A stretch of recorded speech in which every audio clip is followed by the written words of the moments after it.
designing a system of activists who hopefully, ultimately, can organically grow and organize themselves into a really solid functioning network of aligned people.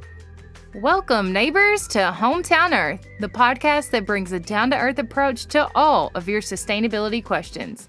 I'm your host, Lena Sanford, here on the Believe Podcast Network, the #1 podcast network for professionals. Here, we believe that everyone can change the world. Do you believe? I'm a Midwest gal with big dreams to discover what it takes to reduce my impact on this beautiful place we call Hometown Earth. Join me every Tuesday as we navigate what actions we can take, big or small, to make a positive impact in your life and the lives of your neighbors on Hometown Earth. Hello, neighbors. Since you're listening to this podcast, it would be a good bet to say that you're interested in sustainability and climate activism. But many climate activists have been spinning their wheels in the same tracks that many other climate activists before them have made. So what's the problem? Our guest on today's show, Dave Johnson, has an idea, and that is we need a better design. Dave began his career as a trial lawyer in the courtrooms of Miami. After a decade, he came to Stanford to study design, tech, and environmental law. He has worked for several Silicon Valley companies with an increasing focus on teaching, first at Stanford Law School and then at the Hasso Plattner Institute of Design at Stanford, aka the D School. He is currently writing a book on design and climate activism with the working title Climate Activism by Design. In this episode, we will chat about the difference between design and design thinking, how it can help solve the climate crisis as well as overcome its limitations, and the idea of creating your own personal greenprint. Dr. Pradyap Singh, Director of Systems Design at the Earth Institute, said, "We spend a lot of time designing the bridge, but not enough time thinking about the people who are crossing it." So without further ado, let's figure out who's crossing that bridge today with Dave Johnson. So Dave, thank you so much for joining us on Hometown Earth. If you don't mind, just tell us a little bit about yourself and your work in design and climate activism. I started practicing law in Miami some time ago, and after a while, realized I wanted to do more. So I went back to school, happened to be at Stanford, to do a second law degree in an area that I was really interested in, even when I went to my primary, so to speak, law school, which was international environmental law. I was focused specifically on international treaties, international agreements, compacts, et cetera, anything that had to do with international and environmental agreements. And of course, global warming was, this was 30 years ago, global warming was starting to get a lot of attention in the legal community. The Montreal Protocol on ozone had just been passed a few years earlier and was starting to show some success. The big Kyoto climate agreement was in the works at the time. So I took a pretty deep dive on, those agreements, Rio, Copenhagen, Paris, et cetera. I went to work in several companies in Silicon Valley after finishing my degree, one of which happened to be an organizational design firm in Silicon Valley, which really piqued my interest in the design component, although I had studied some elements of design when I was in school, specifically software design, object-oriented analysis and design, and a little bit of fuzzy set theory. That is more technical than it needs to be. Yeah. But I had gotten my feet wet in design and gotten a little bit of work under my belt in a design firm. So when I came back to university to teach at Stanford, I was steeped in design. I was already deeply immersed in climate issues and international environmental issues. Yeah. And so it kind of became a natural to blend the two together. In fact, I even started teaching at the Institute of Design at Stanford over the last 5 years, written some articles on this stuff. done some coursework, some online coursework for the Global Institute for Law and Innovation out of France. And ultimately, I decided I need to sit down and write a book and talk about design and international environmental law, climate change. And it struck me as I thought about it that really the place I wanted to put my energy was in popular activism on this issue, which I think will probably, the reasons will come clear as we continue to speak. Yeah. Well, one thing that you mentioned, you've been doing this 30 years ago.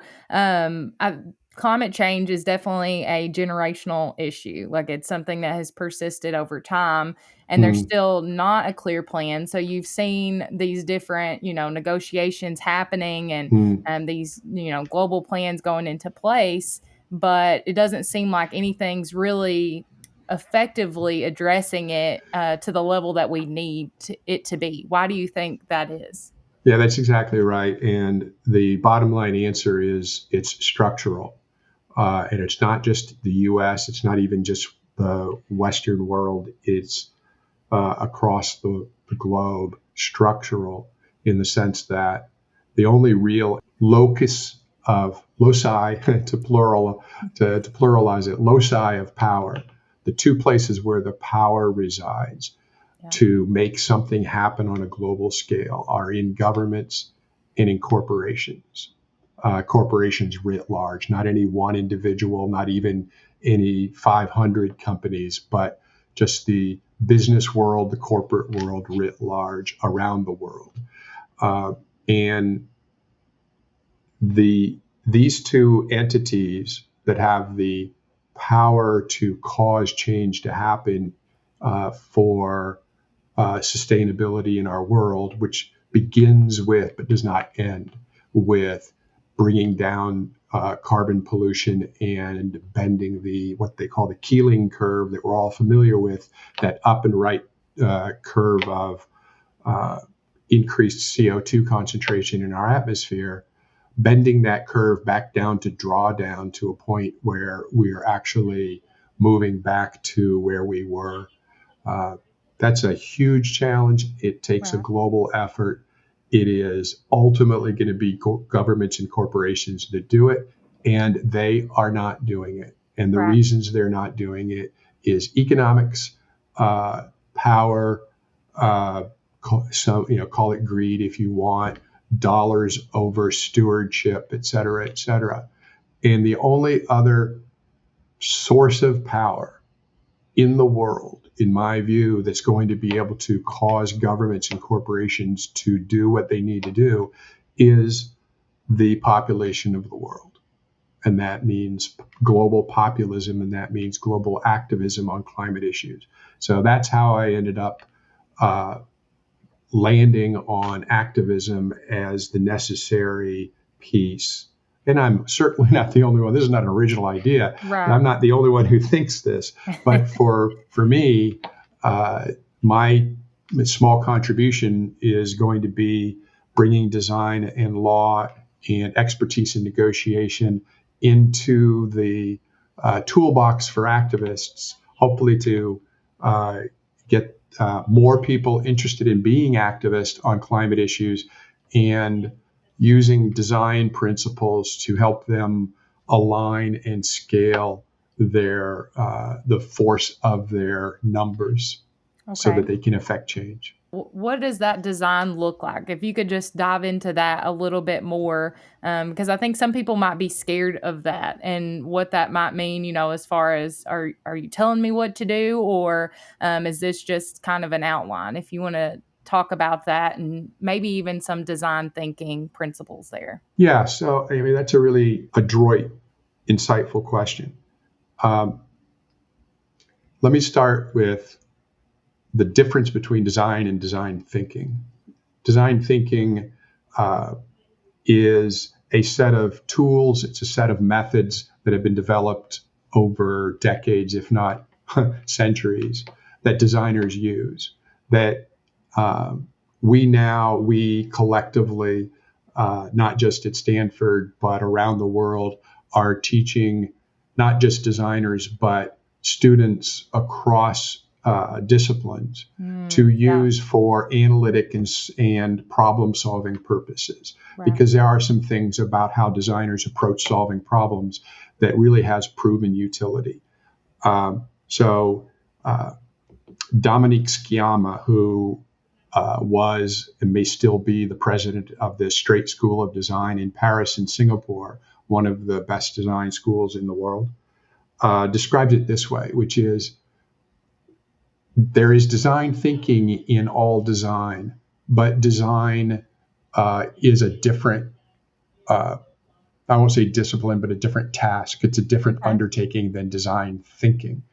So doing design in architecture or fashion or organizational behavior is something that's quite unique to that substrate, to that subject matter. But design thinking can move across all of these different areas and help people adopt a designer's mindset, improve their empathy, develop their creativity, improve their ability to work and collaborate on teams and then develop teams of teams, grow their confidence in tackling wicked problems, in working with others in a creative, positive way.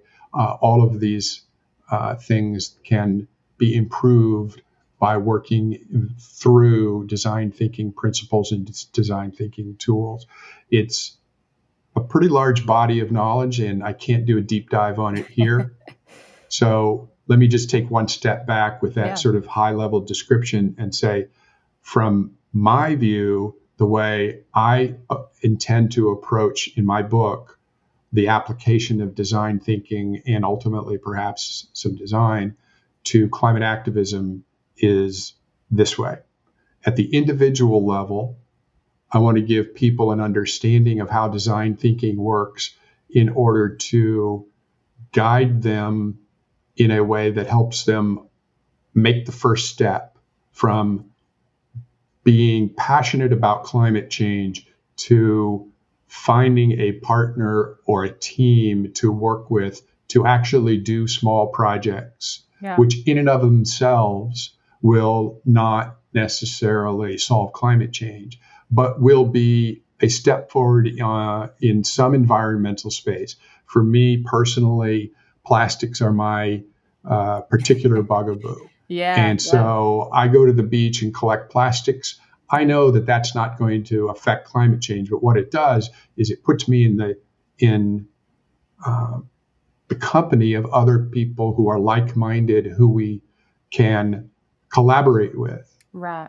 And so that's at the individual level. At the next level, you can call the organizational or meta level, I want to teach these groups of people ways that they can network with one another, develop teams, and share their interests globally. So I have an example in my book where kids who are collecting plastics in California are in touch with kids who are collecting plastics in Indonesia, which has the worst plastics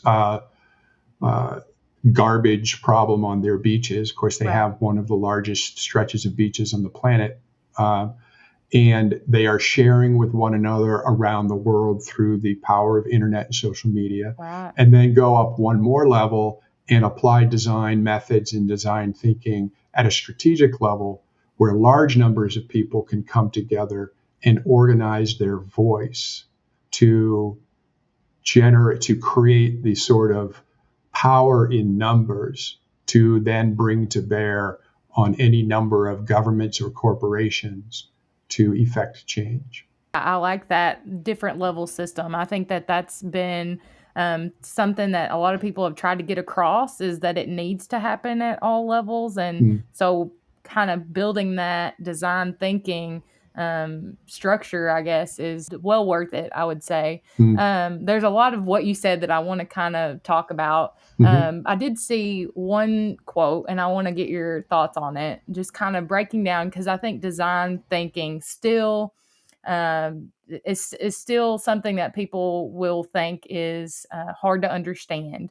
But this quote, I think it was from MIT, said, "Coming up with an idea is easy. Coming up with the right one takes work." So design thinking is coming up with the best plan or design and then being able to implement it. Would you agree with that? Yeah, I do agree with that.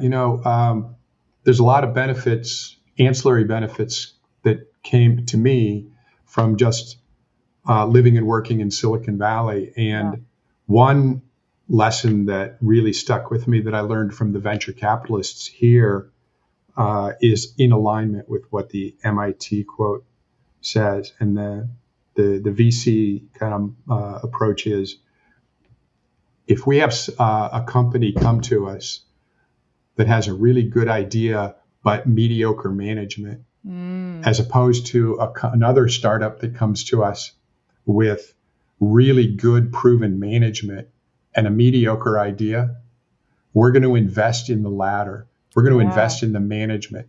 And the reason is, as after a while you realize in the startup world, the starting idea is almost never, and you could argue, I'll probably say never, the idea that ultimately becomes successful. It's a starting point, not the end point. Right. And they want to invest in the management because they know that idea is going to change. One of the fundamentals in the design thinking world about developing ideas is the notion of iterating your idea via prototypes, building very rough prototypes. So design thinking started in the world of engineering and building of products, tangible things. Okay. And so what most of the work was being done was in designing product. The founders of the D School at Stanford were also the founders of IDEO, which is now one of the world's most famous product design firms.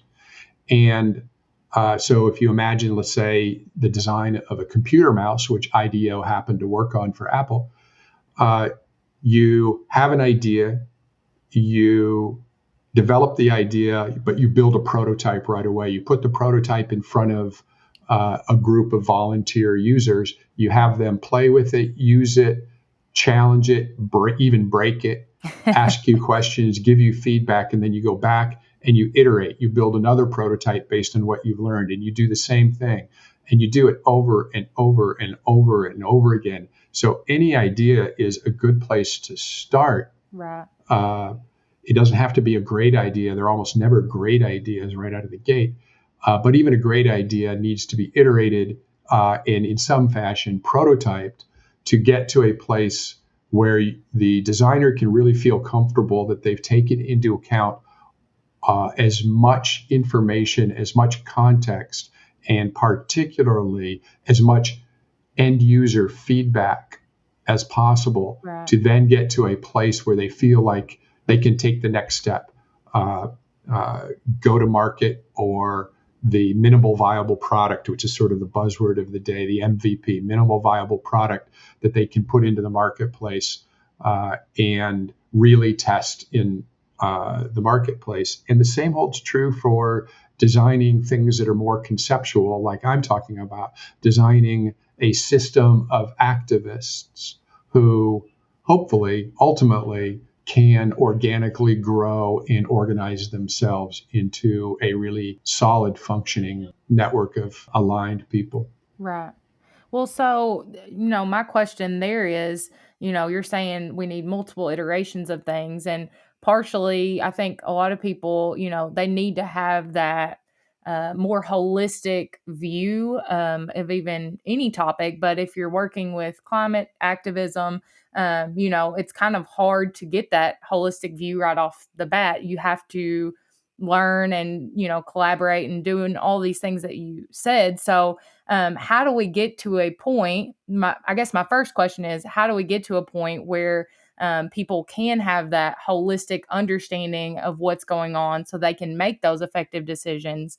And then I guess the second question is do you plan for in this design moments of kind of reinvention and trying to come up with new groups or new thought patterns to address the problem? Because I think some people get stuck in, well, I'm doing this task with this group, and then it goes stale. So is there any part of that you kind of have regenerate itself in the plan?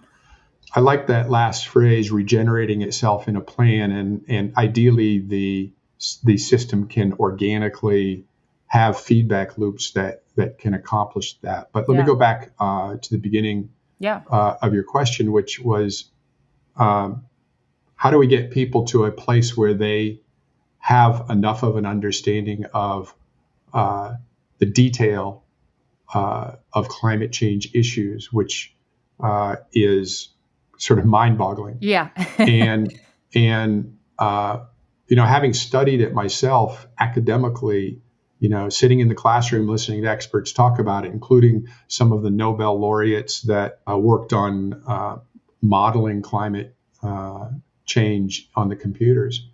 I think most people who are interested in climate change, who are passionate about being activists in the climate change space one way or another, I think they already know enough. If somebody is at the point where they feel that they need to or want to do something with respect to the climate change problem, they already know enough in their heart to move forward. You can always gain more information, but you don't need to read the last 25 reports from the COP, the UNCCC Council of Parties, Conference of the Parties. You don't have to go to COP26 upcoming in Scotland. Reading some of those reports helps fill in the blanks. Reading magazine articles or books or stuff online that is good hard science. Reading Michael Mann's book is going to be helpful. But I think no one should feel limited in their passion to move forward because they may not feel like they have enough scientific knowledge. The whole point of gathering a large number of people together as climate activists is everybody has their own area.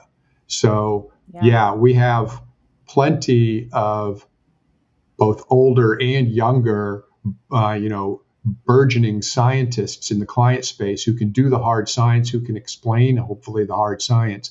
We don't need to all be that deep and steeped in the atmospheric science, the oceanographic science, to know that we have to do something. The scientists, in fact, will say, we don't need activists to all be spun up on the science. We need activists to go out there and put their feet in the street, put their voices online, and do things to move the obstacles in government and companies around the world to make the structural change happen by laws, by regulation, by norms, by international agreements, and by abiding by and enforcing those international agreements. In my last article, I quoted an engineer whose name I've forgotten, as this really neat statement, which I think really resonates for a lot of people, which is, no one person knows how to build a space shuttle, yet space shuttles get built. They're big and they're complex, and no one person knows how it's done.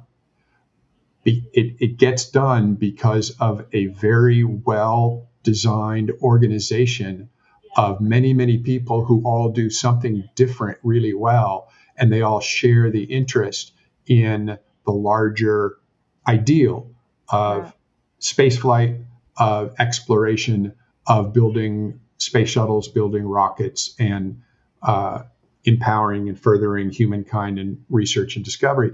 And so I see it much the same way here. I would encourage anybody who feels strongly enough about climate to not feel like they have to do more research, not be intimidated by the fact that there's always somebody else who knows more. There's plenty of people who know more than I do about climate change.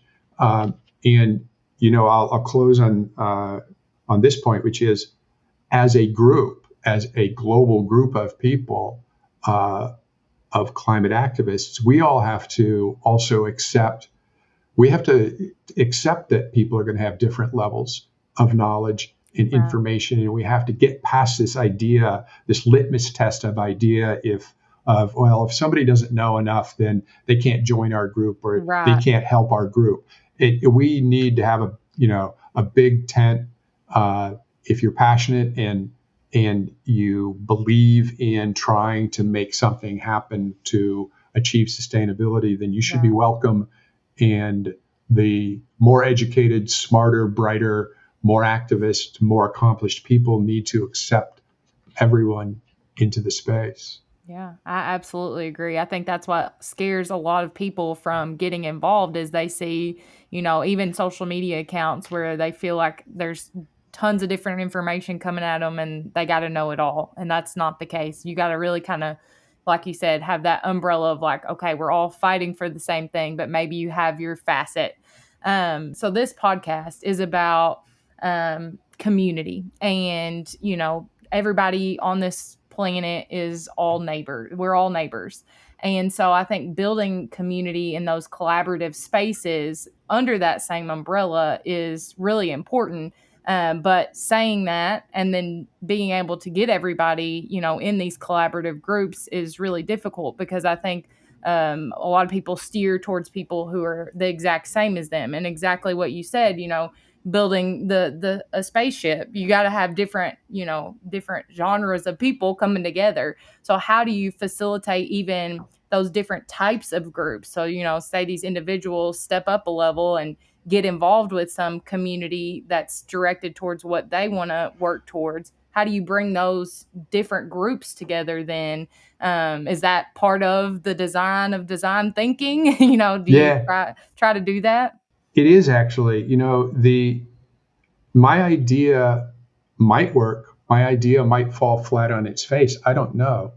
But the idea here, and you don't have to do a deep dive in systems theory to get the idea that systems develop their own momentum. They develop their own energy. They develop sometimes their own rules, their own norms, or what they call self-organizing controllers within the system. Right. That the emergent properties that no entity writes the rule and throws into the system. There's not necessarily a master designer behind the yellow curtain pulling all the cords to make this happen. Right. My idea is to encourage individuals to take that first step, as I said, join teams, have those teams align with other teams, and so on and so on and so on, so to speak. And at some point, have the group that identifies as climate activists around the world start to develop their own norms. And one of those norms I'm really emphatic about is do not exclude with litmus tests or ideological tests people who share the fundamental passion towards activism in furtherance of reaching drawdown, lowering carbon pollution, taking on government and corporations as the obstacles to climate progress, and be open-minded and sharing in information, in power, in control. You've seen it, I've seen it. There are probably thousands of groups, startup groups, NGOs, private organizations, charities, online with respect to climate issues. Yeah. And they're all doing great work.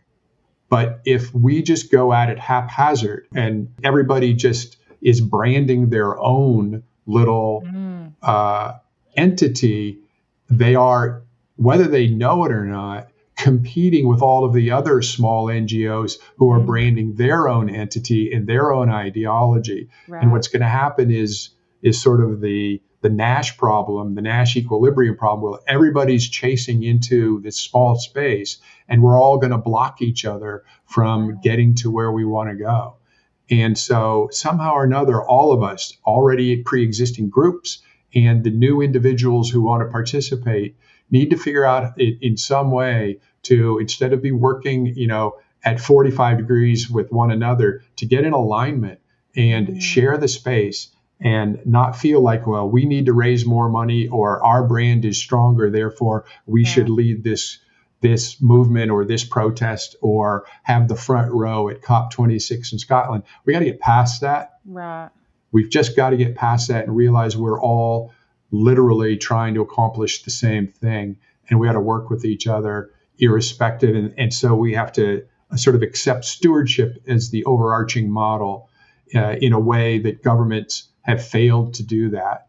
Governments and politicians, don't get me started, have obviously fallen backwards into this me first, my group second, and the rest of you pound sand third. And we are going to literally kill ourselves doing that. Yeah.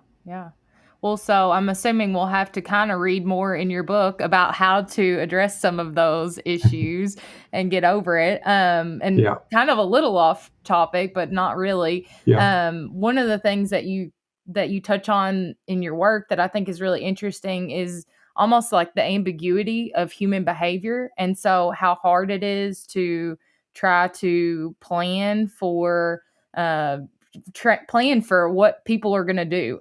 So I think that's a big limitation almost in the work that you're doing. Would you say that the differences in ambiguity almost in human behavior is a hurdle to climate activism? Yes, and I'm impressed that you spun that up out of where you read that. I don't know if you read that in my design article, because I think that's where it is. So kudos to you. Here's the thing that's so interesting about your question.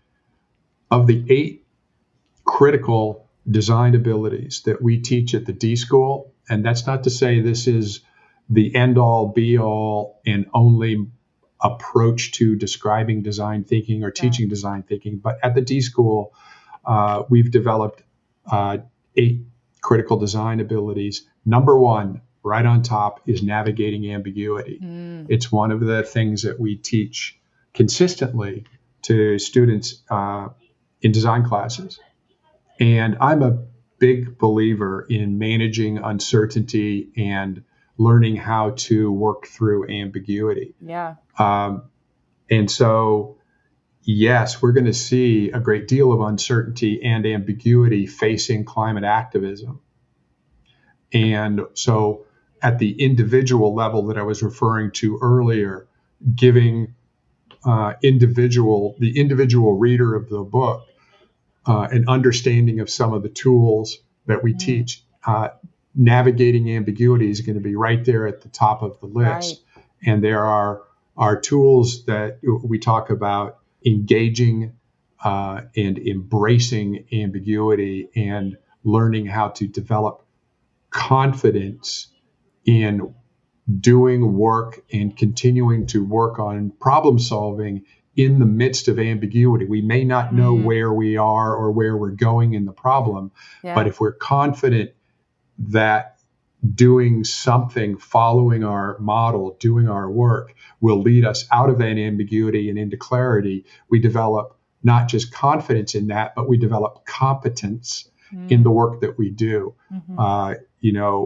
One example would be you're on a boat. I just happen to be looking at San Francisco Bay now, so I'll use this. Let's say you're on a boat at night in San Francisco Bay, and somebody shoves you overboard, and you need to swim to shore. Well, nothing is more ambiguous than that. Nothing is more uncertain. So having the ability to control your mind and think about what's going on, assess where you are, look at the sky, maybe look at the horizon, and then having the confidence to start swimming in the direction that you believe is the right direction. It will ultimately give you more information. You swim 100, 200 meters, and then you look up and see where you are. You swim another 200 meters, and that's how you get to shore and you get out of the ambiguous situation. Maybe that's not the world's best example. Maybe it's a little scary for some people. Some people, and I know a few who are very uncomfortable in the water at night. And so that kind of is a hard example of And for some people, ambiguity is very much like being in the water at night, because that's a very scary situation for them. So yes, navigating ambiguity is a critical skill that designers are taught, and it will be addressed, yes, in the book. Good. Well, so kind of my next thought then is, you talk about these different, levels. And in some of your work, there's talk of a green print. Is that the plan? Can you tell us a little bit more about what is a green print and how it can help these individuals and groups? Yeah. So for starters, I didn't come up with the idea, the phrase green print. It's been around for some time. The Nature Conservancy uses it, and I don't know if they invented it or not. Yeah. But the Nature Conservancy came up with the idea of a green print as a map, if you will, of usually an area of land that is subject to some kind of development. And the green print is, if you think about a blueprint for the development, then you think about a green print as the development plus green space, environmental protection, pedestrian areas, things that make the overall territory space more livable, more sustainable, more human friendly, more animal friendly, et cetera, et cetera. That's what they call green prints, basically a strategy map for a development. For me, I kind of borrowed that phrase, and I refer to something called a personal green print, but it has nothing to do with what the Nature Conservancy is doing. I think of a personal green print, and it's an idea in my mind that's still developing, as what I would call a small p personal eco-philosophy. So not a big capital P philosophy of, are you a Kantian or are you a pragmatist or what have you, but just a way for somebody to, who is thinking about, my reader, who is thinking about becoming more committed to climate issues and climate activism, to sit down and maybe jot down the things that move them, the principles and the values they hold that move them towards being passionate about sustainability, about environmental issues, and specifically climate issues. So it could be a philosophy about one's self in the world, about one's self with respect to their community, how they feel about environment. Are they vegan? Are they vegetarian? It could involve their spirituality. It could involve their religion. Any sorts of things that they assemble. And it's something that I think is probably unique, like a fingerprint to every person. And the idea is, again, referencing back this idea of iteration, is wherever you start in developing a personal green print, it evolves. It evolves as we get more interested in learning more about environment stuff, about climate stuff, or taking on tasks like collecting plastic on the beach, or reading more about microplastics, or being more careful about the foods that we eat or where they come from, et cetera, et cetera. This idea, I was thinking about where this idea came from, how it germinated in my mind. And my mind went to a book I read years ago when I was in school by the Australian eco-philosopher by the name of Freya Matthews. And I don't remember the title of her book, but her stuff is good. And I can certainly get you the title of this book, and you can post it. She had this example of the relationship between a whale and krill. Krill is that very small shrimp in the ocean that some whales eat in large volumes. I think baleen whales particularly sift for krill, and they have to eat a lot of it. And she said, the world as it's set up now, this is paraphrasing, has taught us to think of the whale as one thing and krill as another. But in fact, the whale spends most of its time out in the ocean eating krill because it has to take on such a large amount of it. Yeah. So eating krill is a part of being a whale, a baleen whale. And then she goes one step further. So if eating krill is part of being a whale, then krill is in fact part of being a whale. And so she kind of just follows this example to a point where she says krill is part of a whale and whale in a fashion is part of krill.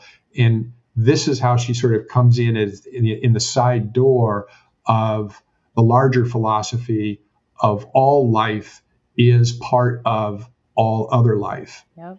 Not just sentient beings, because krill isn't sentient, whales are, cetaceans are, but krill certainly isn't. But this relationship of, the air we breathe, the water we drink, the food we eat, Wow. the choices we make about those things are all part of who we are. And so, and different people rightly think about these things in different ways. I am not opposed to, I do not reject people who choose to eat meat. I would like to see there be less meat eaters in the world primarily because cattle ranching is such a negative impact on the climate and the environment. But everybody's going to have their own view of themselves in relationship to the world around them and the environment around them. And so Freya Matthews, krill as part of a whale idea really struck for me the chord that we all can have a unique, very closely held to the heart personal greenprint, which will evolve and grow and hopefully become a little bit more complex and heartfelt over time. Yeah. And I think this is a way of also getting people to feel more confident and more willing to buy into becoming an activist with respect to environmental issues. Yeah, I love that. That's a very visual thing that I can see how all life is connected. And I think that a lot of people will also like to do this sort of analysis on their own life and their own philosophies. And it's not like a solution. It's just kind of looking at where you stand and then coming back to that, set of values or philosophy, however you want to phrase it, as you get older and as you have different experiences.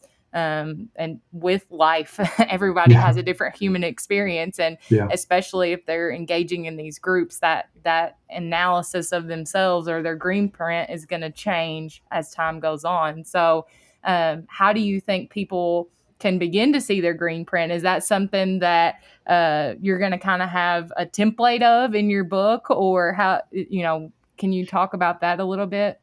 I can. Yeah. As I said, it's still an idea that's in germination, and I'm still working it out. Yep. Before I, deign to try and teach others about it. My inclination is to describe it, such as I just did, perhaps a little bit more fully, and leave people to their own devices. Perhaps give them a little bit of guidance on things to think about, sort of walk them around the block a couple of times to give them a set of things to think about, including from their own perspective. I may stop short of a template because in all of my teaching, particularly in design, I find that it's too easy as a teacher to what we call prime students towards a particular path by saying too much or giving too much guidance to a student, rather than being a little bit more intentionally vague, which oftentimes frustrates students, particularly those who are there to make A pluses. They don't like vague instructions. They want clean answers. They want to fill in the blanks and they want to get it right and move on. I like to make it vague and challenge them to work it out on their own. So I may stop short of a template, but I'll certainly try and provide the kind of guidance and perhaps a few more examples like Freya Matthews to suggest the reader into the direction of thinking about, because it's a very personal thing. Right. It's a very personal thing, and I get that, and so its value is directly tied to how much of it emanates from the person, the reader, the student, if you will, as opposed to the instructor saying, jot down these 6 things and answer the questions, Yeah, you can't make somebody find their drive within. They've kind of got to make those wheels turn and find that and solidify it within themselves in order to keep them going towards climate activism. So I really like that. Was there anything that you feel like that we haven't talked about yet related to design thinking and climate activism that you want to share with the audience before we close up shop? So let me touch on something that I like to bring to the surface. Yeah. And that's something that I learned, at university from one of my mentors. And that is, and I don't know where this phrase came from, but something that we call the intergenerational handoff. It's something that academics and universities think about a lot, because the very nature of school, whether it's primary school, secondary, university, whatever, is for the older generation, teachers, academics, adults, to provide not just information or access to information, which is ever more available nowadays via the internet independently, but also hopefully understanding and wisdom about the world and about that information to allow the next generation to move forward, or as my dissertation advisor told me, stand on the shoulders of those that came before. Yeah. We have not done a very good job, in my view, at least in the US, in the last 50 plus years with the intergenerational handoff. And it saddens me a little bit. But each generation, when mine came up and yours when you came up, are kind of left a little bit, in my view, to our own devices to, unfortunately, reinvent the wheel a little bit, as opposed to really be able to stand on the shoulders and move forward, spend our energy moving forward instead of trying to figure out what those who came before already know. We sometimes on Twitter, you'll see people who are grasping for likes and follows will say, what letter would you write your 18-year-old self or your 21-year-old self? Yeah. And those are interesting thought experiments, but the truth is we shouldn't have to write that letter at 45. We shouldn't, because some adult at age 45 should have told us what that letter would say when we were 18. Yeah. Whether it's our parents or somebody else. That's the intergenerational handoff. And I really feel strongly about improving the intergenerational handoff. And obviously, when we're talking about a problem that's going to cross 6, 8, maybe 10 generations across the next 30, 40, 50 years, until we get to 2050, 2060, we need to do a whole lot better with empowering the youth to move forward instead of have to sort of wait and climb the ladder on their own just to take the position and learn what we know at this point in time. I remember a quote, I think it might even be on my website, of a student from NYU talking about climate change. And he said, much like Greta Thunberg says, we do not have time to wait for the older people to move out of the jobs that they hold in order for us to take the jobs that they hold and then have the power to make change. Right. And that's a really powerful statement. It is. And that's the old way of doing it, is why you work your way up the ladder, then you get the power. And by the time you're 45 or 50, you actually have the power to change a corporate policy with respect to single-use plastics. Well, shoot, now, 17-year-olds late. already know what the answer is. Yeah. Stop using single-use plastics. Yeah. But how do you empower them to do it? Well, again, the problem is structural, and therefore the answer has to be mass populism. Yeah. I just don't know how else to get around it. Mass populism and mass activism. And so that's where my head's at. Okay, we got to come together to do it, and you've got the design. So I hope so. Yeah, well, I really look forward to reading your book when it comes out. What's the best way that people can connect with you and find your book when it comes out? Well, my website is Climate Activism, climate-activism.com. Mm-hmm. And the book is probably a year away, maybe 9 months. But I'll be putting up reports on progress. I'll also be putting up more blog posts that are related to things I'm writing about, give teasers and ideas. But that's the place to look. But also, it's your audience. I will absolutely be back on your show to talk about the book when it's ready. Oh, well, I'm excited for that. And hopefully, everybody will get on your blog and read it, because I really enjoy everything that you're putting there. And it's hopefully they can kind of contribute even to what your ideas are. So yeah. Well, thank you so much, Dave. I really appreciate it. Have a good day. My pleasure. Thank you.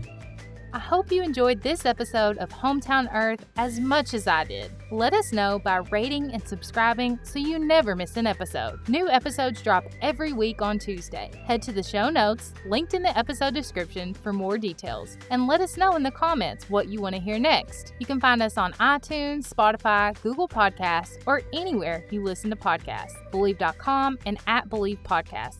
And you can find more about the podcast on Instagram @Hometown Earth, or connect with me personally @Lena Saintford. We all know change needs to happen, so let's get started right here at Hometown Earth.